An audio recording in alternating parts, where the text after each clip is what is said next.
On a tous déjà remarqué ça, non? Comment nos comportements peuvent changer du tout au tout sans même qu'on y réfléchisse.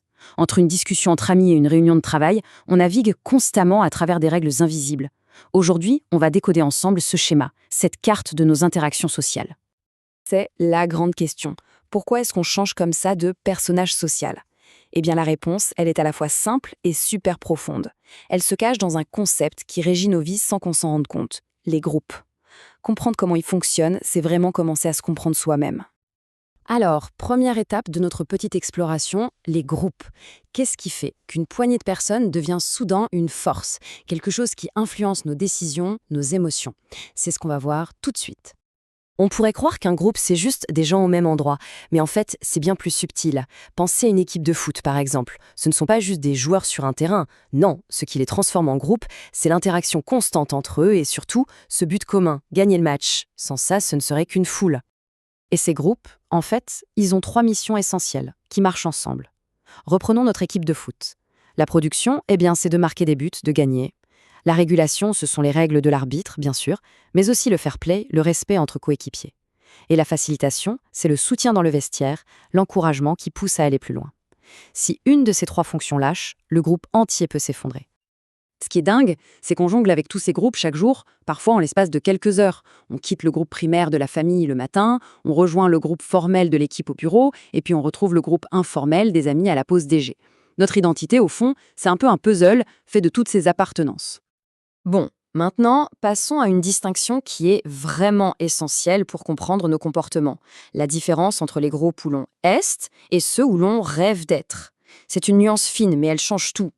Voilà, ça, c'est un point clé. Notre identité est bien sûr façonnée par notre groupe d'appartenance, la famille, les collègues, etc. Mais elle est aussi comme tirée vers le haut par notre groupe de référence. C'est ce groupe qu'on admire, auquel on aspire, les entrepreneurs qui réussissent, les artistes qu'on adore, les grands sportifs. Même si on n'en fait pas partie, on adopte leur code, leur façon de parler, leur style, comme pour s'en rapprocher un peu. Ok, on a posé le cadre du groupe, mais l'individu, dans tout ça, comment est-ce que chacun trouve sa position, sa place au sein de ces structures sociales? Dans chaque groupe, tout part du statut. C'est notre position sur l'échiquier social. Ça peut être quelque chose d'officiel, comme un titre sur une carte de visite directeur marketing, ou un statut beaucoup plus informel que tout le monde reconnaît, genre le rigolo de la bande. C'est en quelque sorte notre étiquette sociale. Et cette étiquette, attention, elle n'est jamais neutre. Avoir un statut, c'est un peu comme porter un uniforme invisible.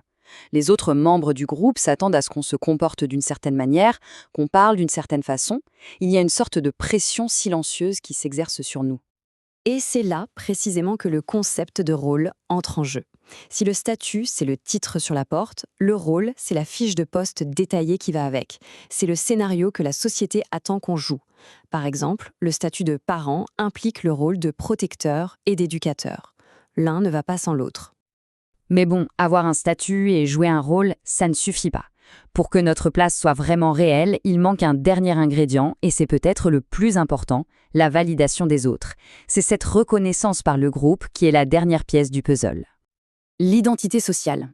Voilà, c'est ce moment magique où le groupe nous renvoie notre propre image, comme un miroir. Il nous dit « oui, on te reconnaît comme notre expert technique, donc on attend de toi la solution ».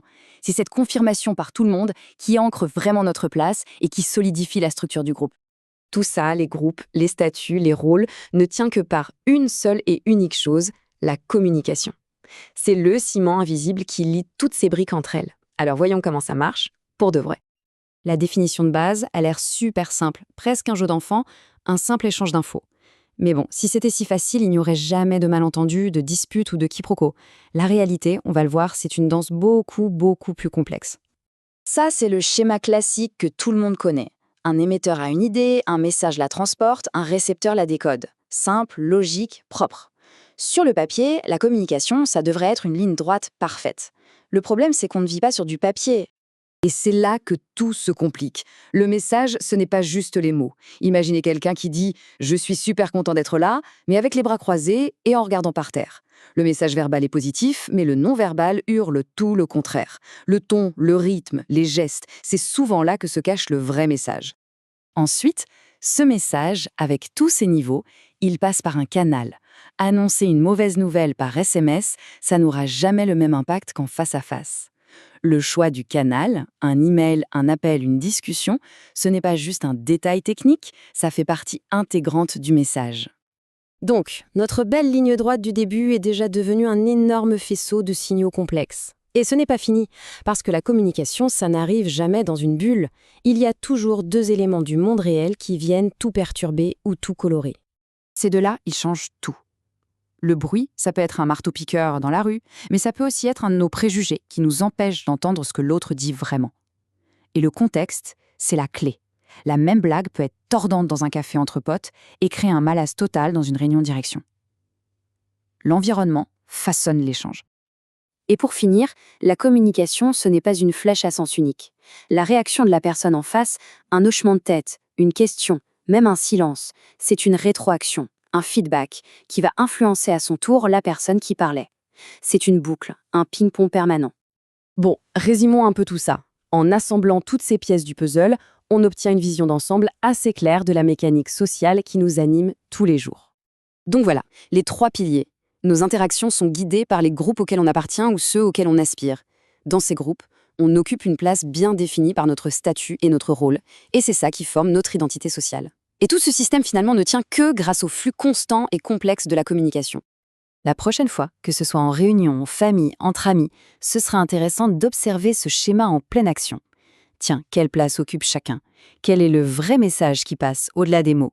Avec cette grille de lecture, nos interactions deviennent soudainement beaucoup plus claires.